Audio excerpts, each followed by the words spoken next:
And then so we're there. We do at Bamboo Inda. What? I'm going to pull up all this stuff. So we did our first night there. We did this thing called the War of the Gods ceremony. I don't know anything Which about again, it's like this was all set up by the Bamboo Inda Resort. So this could very well be like some real white people shit that they just like give to tourists that is a small part of their culture that they don't really care about, but they've just built it up to have something to do. Let's talk about that for 1 second. Yeah. These tourist experiences. Mm-hmm. I'm torn a little back and forth between like it's so lame or it's like I don't care. I'll do a luau in Hawaii. Yeah. They don't do this anymore, but it's like I don't know. It's just a fun thing to do. Yeah. I think it was both. So the thing I'm very emotional and sensitive to certain things. So like whether or not this is a placebo or real, I can buy in. Right. I can kind of really like this, and this was this was our outfits for it.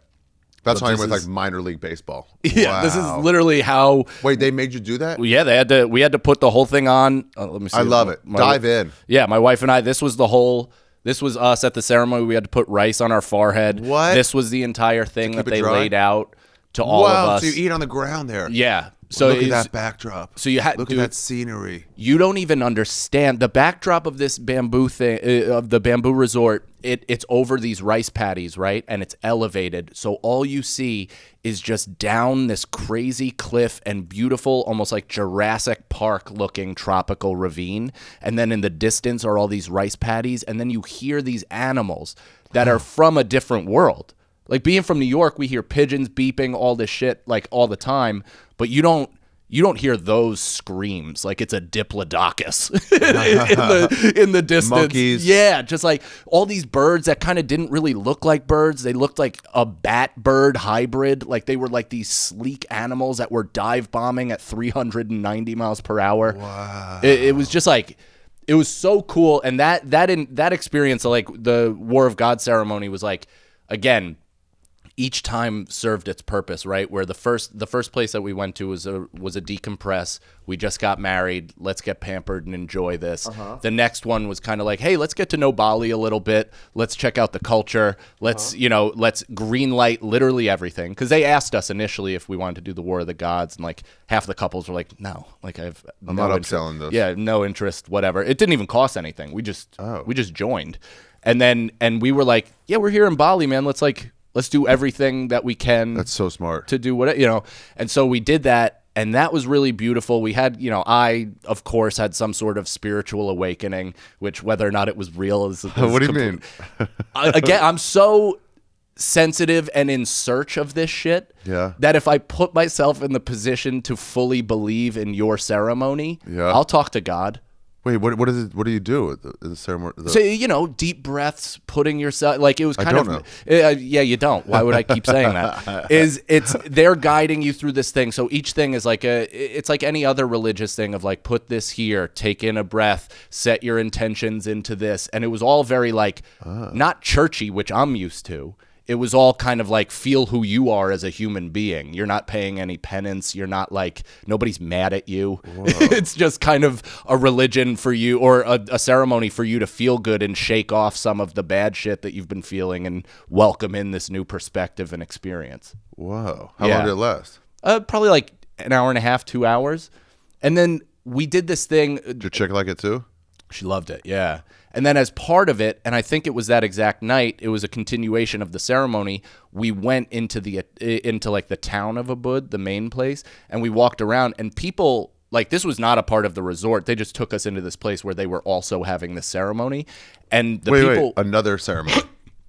Similar to War of the Gods, or it was the same like holiday, but they were doing a continuation where it's like, okay, that was part one of the ceremony. Part two is in the town square where everybody gets together. Locals. And the locals, they do this whole thing where they were like, they were fighting a dragon that they were like dressed up as. There was almost a riot. Like we got pushed up against concrete walls at one point because people were like acting out this killing of a dragon and of a god and all this stuff.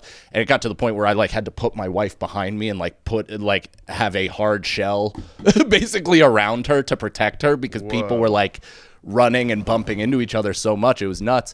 But I'll never forget how genuinely kind and welcoming the people of Bali were, because they were like, they just saw us walking around, no money, no nothing, invited us into their homes, asked us to check out how they lived, offered food, like we didn't speak the same language. We had an assigned driver. I forget his full name, but like all of their names start with Iwayan and then something. And he was a really good guy. You just pay him like however much it is for the week, and he's your driver. He takes you everywhere. Whoa. And so he took us to this ceremony. We go there. People are inviting us into their homes. They're like giving us food. They have nothing, and they're just giving us food off of like, you know, their small open and you were flame. eating it? Yeah, eating it, spitting it out, just being like, this is awful. Did you have any hesitation? Did you have any like, should I pay you for this? I did. Yeah, I offered money, and they said no. It was like, it's not that. It's not that at all. It's it's like a real, I don't know. Again, like this is stuff that I'm very sensitive to, and I have a lot of utopic views about how people could possibly get along together, and those moments are what kind of keep those going, because those people they didn't know me. I'm a guy from America. They technically shouldn't even be a fan of us. That Abrahamic idea that you're supposed to invite travelers in. Yeah, it's like one of the godly things to do. Exactly, like they need help. Yeah. Wow. Yeah, and it just like it just so warm and welcoming, and how they guided us and how they spoke to us, and like we went through. I mean, that was a full day event where we went to the middle of this town and just kind of like checked out, like walked down by a ravine. We ate chicken with our hands by like a river. What do you mean? Like you do this thing? Yeah. The T-Rex scoop, and then you have to eat it. Scoop it and then shove it out with a thumb. Yeah, it's crazy. I know. That's their fork. Yeah, they go like this, and then and the first time I saw it, I was like, "What the fuck are you doing?" I was with another traveler, and she was like, "Oh, that's what." You don't know the hand fork? Yeah. And then I saw everyone doing it. I was like, and that's why they have those little dishes of water. Yeah. Afterwards, you can go like that or before. Mm-hmm. And they had like lemon rose and water. Shit. They had lemon. Yeah. Oh, I'm so jealous now. It's reminding me of this place. It was really, I mean, that was really cool, because the whole ceremony took us down by a thing. I have this picture with these kids. This is a part of it too, where this is, again, us dressed up with all of these kids in a bud for the God of War ceremony. And again, these kids. Look at this. Wow. They don't know us. Is that the Sufi? It looks like a Sufi. But they're all kind of doing it. But isn't that like, so again, to me, somebody who has never traveled this far, right? Yeah. You are more versed in terms of other cultures and how they react and how they see Americans. But it's like, even me as somebody like with a kid now, it's like kids are kids everywhere. Like these just look like kids. Yeah. They play soccer a lot, right? Exactly. Yeah, of course. So here's a couple things I'll notice about travel in general. You picture like Indonesia. What are they going to be like? Like T-shirts? Mm-hmm. Just T-shirts. That's a Zijan, whatever. Like that's a drums, whatever. Pokemon that's right behind me. Yeah. When I was in Ecuador, it's all TikTok shit. Mm-hmm. And you want them to look like you're dressed here. Yeah. But you're like, that's just not what we do. The shit was made here. Yeah. We're going to siphon off a few from the factory. It was literally made in Indonesia. Like, not even in a similar country. That is a great point. But it is fun. It's like you would see these kids in the Bronx, like literally anywhere. What do they do with your wife? They were nice to her. They were more making fun of me, actually. They were saying, I forget what they were saying, because this was 7 years ago at this point, but they were like saying one particular word, and then they'd run away and laugh. Bulai? That kind of sounds right. Yeah, I think Farang. No, that's Thai. I think it means foreigner. Bulai. Yeah. It was. I asked our driver, and he said something about like kind of like white man. White. Yeah. It's all. They're all pretty much saying white. Yeah. And every one of those countries, it's white or foreigner. Some is actually the term white. Yeah. And they're just like white. And it said sort of okay. I was on a shuttle once from Indonesia to East Timor, and everybody who got on was like, looks back and like, whatever, bulai, whatever. And it's fine. By the one person was like, oh, bulai. I'm like, bulai. I fucking, like, I hear you already. I know it's derogatory. I know. Did they laugh at that, or at least appreciate that you picked up on it? Like, yeah. They stopped saying it after that. But that's what's crazy is like, so these kids, like, you know, they almost look like they grew up in apartments like anybody else, or a house. Yeah. But you go to their homes, and their houses, like, you ever see those? I mean, they kind of look like these kids, but those like little Mayan dudes that build like huts out of mud and sticks in the middle of the woods in TikTok, and it's like this sped up, like. Yeah. Like an ASMR of them building it. It's like that's what their homes looked like, except worse. Like they were they looked like they were hit by like shell missiles or something. Like half of the roof would be gone, part of the walls would fall off, but they'd still just invite you in and be like, "Hey, do you want to sleep over?" Like it was that level of welcoming. Wow. Yeah. That's so cool. That was touching. Like genuinely touching shit. And this is kids are the best in these places. Yes. They really, like a high five to one of those kids and they fucking mix it. They want to take pictures of you and your wife. Yeah. Oh, totally. There is 3 or 4 huts in Bali that are just littered with pictures of my wife. A white woman is like, dude, that's a fucking sick pic. Yeah. Some kid is absolutely cranking it to that. So we go and do that. And that's like, again, a beautiful kind of like, wow, we really made the right decision coming here. Like this is something special.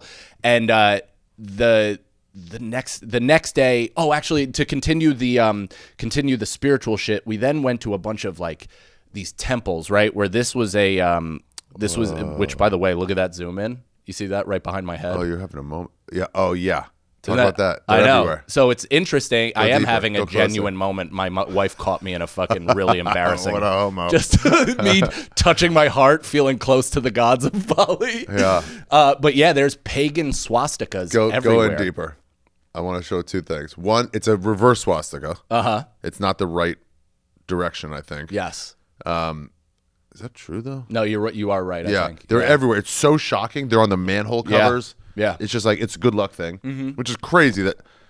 That might have been the second worst thing Hitler did was taking away a good luck sign and making it into a horrible sign. That's what's funny is like, yeah, you want to tell a guy from Texas that the gays didn't ruin the rainbow entirely. It's like still nice. Hitler did worse to the swastika. Right. And then look at that thing behind you and on the other one. Do you know what those are? It's like a gift to the god, right? Yeah, they put them out at like either daily or weekly or monthly. I don't know, but then they burn them and then kind of like leave them there. So this was kind of intense this day. So we went right from, I think this was the next day where we went into this and my wife actually got her period. And I mean, this is like full muzzy country. So they're like, if you're a woman with your period, just go to the mountains and don't come back until you're eaten by a wolf. Look, you really are having a fucking moment. What a so embarrassing. Dork. What a dork. What a dork. Oh my God. You're really fucking soaking it in. Dude, nobody makes up their own religions like white people. you're just like creating all these rules of your new God. I can soak it in. Oh my God. And they'll be like, this was the God of fucking pillaging. Dude, that is 100% real. I am creating the God of my father. Like, I'm picking from the buffet to actually have a dad that loves me. Wearing a long day shirt? What is that? No, it's that like legalized weed, like just a total asshole in the middle of Bali. Yeah. Just so, but this again, it's like I can convince myself that this is real, that these waters have some sort of healing thing, and they may not. But it's one of those things where when I came out of that water and touched my heart, that is as sincere as I've ever been. Your heart. It really is. And you're freshly married too. Freshly so you married. got all this, like... with a swastika behind my head. It all makes sense now. Having a real moment with a swastika behind your head is that's peak white. So yeah, we definitely, I mean, we had to like, hide the fact that my wife was going through her period at this point. I mean, not that anyone would know, but she couldn't go in the water. Like, she had to just kind of like, just survey the scene from the outside. The gods will be angry. The gods will be livid. So that whole thing Can I see that picture one more time? Oh yeah. So it's so great. Look at how dork you are. You really are standing straight up too. The other hand is like, yeah. I'm like breathing in a little bit of water there. Oh my God. Dude. And you still got your shirt on like a fat dude. I know. Well, I was drinking, so my my shoulders look kind of okay in that picture, which I'm happy about. But there is a true slop mess in my torso. So we do that. Okay. That's amazing. We after we're done with that, we go get What's lunch. the caption? Let me see the caption. I gotta see no. all this. Oh no. What's your Instagram? I didn't even read this. What's your Instagram? I am Mike Mike Cannon. Guys, everyone listening. Obliterate this with fucking obliterate it with comments. It's back in September of 2016, so you're gonna have to do some scrolling. But it's the face you make after being blessed at Pura Tirtha and Pool, the water temple in Ubud. Wow. Yeah. So, just as embarrassing as it gets, really manufacturing a moment for myself. Okay. We can move on. Where you been and where you going? This is Ari's travel show, yeah. We're gonna go on a journey today. See what there's to see in this big world. We're exploring different places, seeing all different types of faces. We're gonna talk about travel today.